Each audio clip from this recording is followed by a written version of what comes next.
Bonjour ou bonsoir, bienvenue sur cette nouvelle vidéo ou ce nouveau podcast sur l'hétérodio et nous allons continuer notre lancée sur le jeûne avec Patricia Rivecchio et son livre Bienfaits et vertus du jeûne, une nouvelle voie thérapeutique, point d'interrogation. Jeûner pour maigrir, jeûner pour se détoxifier, jeûner pour se soigner et nous avons déjà aborder le fait que oui, jeûner c'est bien, mais il faut également préparer son jeûne et surtout faire très très attention lorsque on se réalimente. Je ne sais plus qui a dit ça, mais tout le monde sait peut jeûner, mais tout le monde ne sait pas forcément bien casser son jeûne et reprendre son alimentation. Mais c'est pourtant essentiel si vous voulez profiter vraiment totalement des bienfaits de votre jeûne sur la longue durée. Nous allons donc lire quelques passages à ce propos. Donc, la réintroduction d'aliments, un moment essentiel. La rupture du jeûne est aussi importante que sa préparation.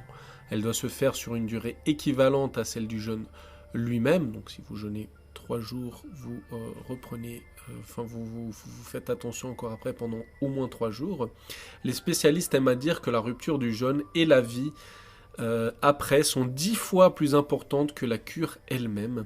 En effet, les bienfaits du jeûne peuvent être rapidement annulés si votre comportement, notamment alimentaire, est mauvais. Il est donc fortement recommandé d'adopter une alimentation saine, si la vôtre ne l'était pas tout à fait avant. Que faut-il manger ? La première assiété à la fin du jeûne doit être légère. Une transition trop rapide du jeûne à la reprise alimentaire peut provoquer des indigestions ou d'autres troubles fonctionnels. Fruits frais et légumes de saison sont les premiers aliments à réintroduire. Et ça, je vous confirme, à titre personnel, pour avoir déjà jeûné plusieurs fois et pas toujours cassé un jeûne correctement. Coucou à l'un de mes amis avec qui nous avons jeûné 3 jours et nous avons absolument cassé ces 3 jours de manière ignoble. Alors c'est simple, on a jeûné pendant 3 jours et ensuite un ami nous a rejoint et puis voilà, dans la dynamique, on s'est retrouvé au kebab et à boire du vin. Donc c'est la pire façon de casser le jeûne, je pense. Donc non, je ne l'ai plus jamais refait et je sais pourquoi, parce qu'effectivement déjà ça annule probablement les effets ou en tout cas certains effets du jeûne. Et en plus, au niveau digestif, imaginez, vous ne mangez pas pendant X temps et vous redonnez ça à votre corps. Déjà de base, c'est pas top, alors après un jeûne, c'est encore moins bon. Donc non, toutes les autres fois, évidemment, j'ai fait attention. C'était pas mon premier jeûne en plus, mais voilà, c'était un jeûne avec un ami un peu foufou, encore une fois, bisous à lui, mais je ne le referai plus jamais et vous ne devez pas, me semble-t-il, je peux vous le dire, ça, le faire. Après un jeûne d'1 semaine, il faudra surveiller l'alimentation la semaine suivante en privilégiant les légumes cuits et crus, les fruits frais ou secs trempés, en dehors des repas, les oléagineux, les graines germées, puis les céréales complètes, le tout arrosé de bonnes huiles bio de première pression à froid, de type olive, plus soja ou noix. Il faudra éviter durant cette reprise les produits raffinés et les excitants, ainsi que les aliments fermentés, pain et fromage, et les protéines animales. Après un jeûne de 3 semaines et plus, il est conseillé de ne manger que 3 ou 4 fruits au cours de la première journée de fin de jeûne. Le deuxième jour, vous pouvez ajouter des crudités avec des légumes de saison, salade, carottes, tomates, etc.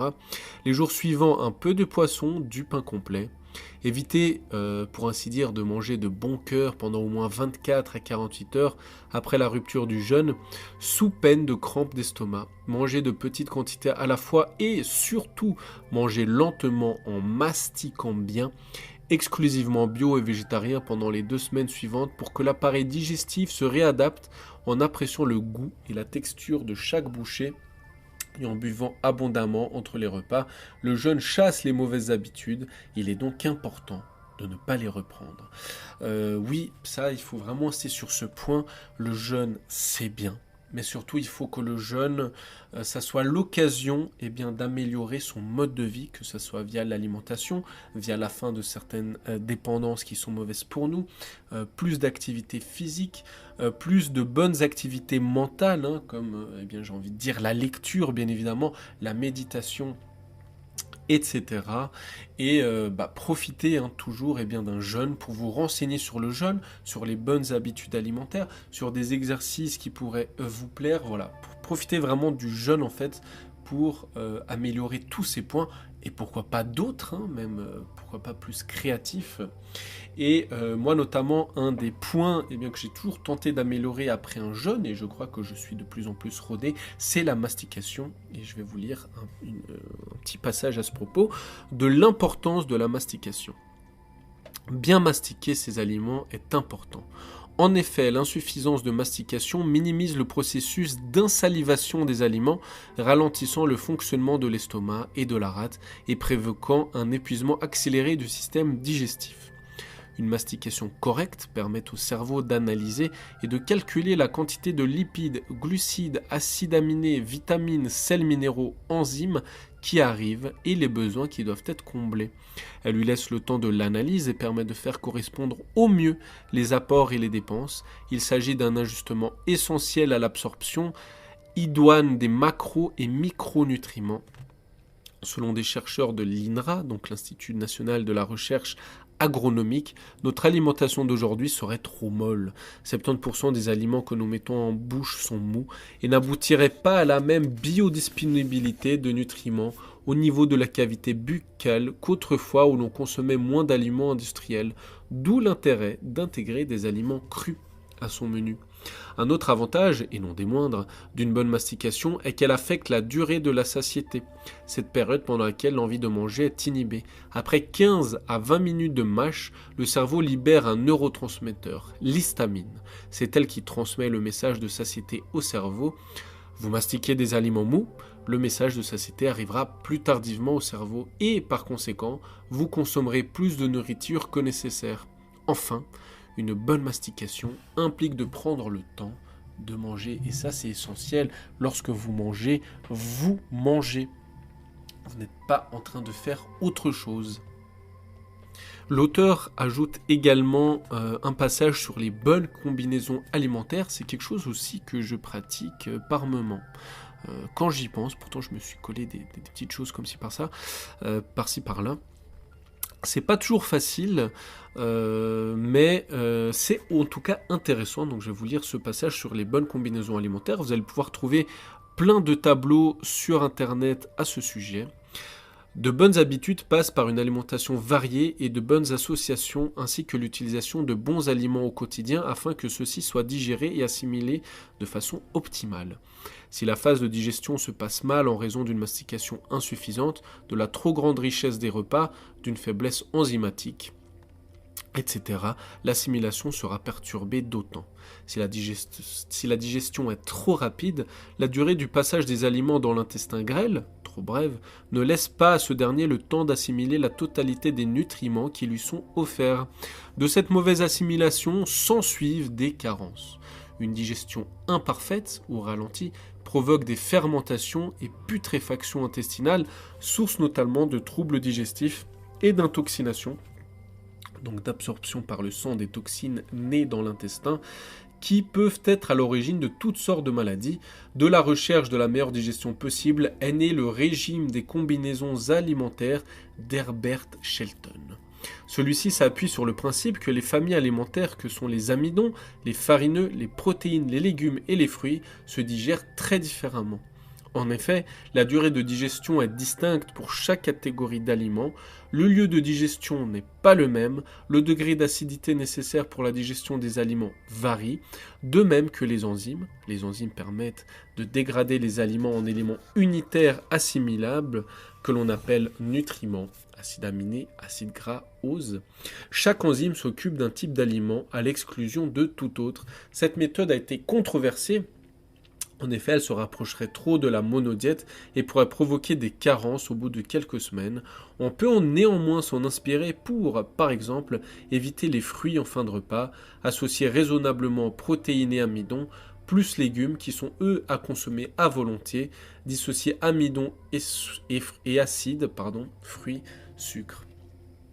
Donc il y a quelques règles que Shelton recommande.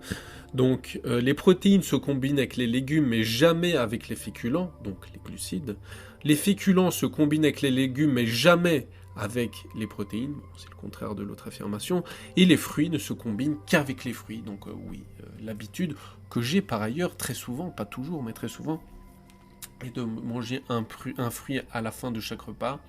Semblerait-il que ce n'est pas vraiment souhaité, il faudrait les manger à part, en dehors des repas, ou à la limite, pourquoi pas avant, 30 minutes avant, vous mangez un fruit.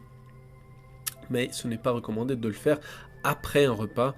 Les délais à respecter, donc toujours selon les combinaisons de Shelton. Après un repas de protéines, il faut attendre 4 heures avant de manger des fruits ou des féculents. Après un repas de féculents, il faut attendre 4 heures avant de consommer des protéines ou des fruits.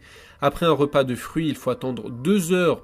Donc, vous voyez, moi je vous disais 30 minutes avant le repas, mais plutôt 2 heures avant de consommer des protéines, des féculents ou des légumes. Les fruits à associer ou non, parce que oui, tous les fruits ne sont pas exactement les mêmes. Les fruits neutres, comme la pastèque ou la banane, peuvent être consommés avec les fruits acides, orange, ananas, citron, clémentine, grenade, groseille, pamplemousse, ainsi qu'avec les fruits sucrés tels que châtaigne, goyave, fruits de la passion. Les fruits acides et sucrés ne se consomment pas ensemble.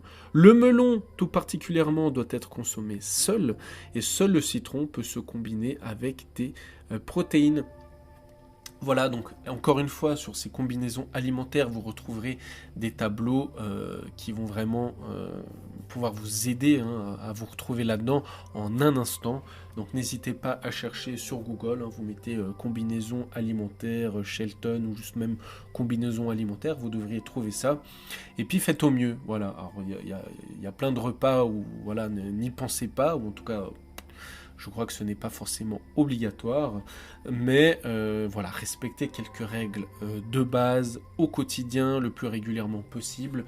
Me semble-t-il que ça ne peut pas vous faire de mal, mais encore une fois, je vous rappelle, ne m'écoutez pas, lisez, renseignez-vous, écoutez des témoignages avant de vous lancer dans un jeûne quelconque. Merci à toutes et à tous d'avoir suivi cette vidéo, ce podcast jusqu'au bout. Je vous dis à tout bientôt, et comme d'habitude, je vous recommande de lire, lisez et lisez.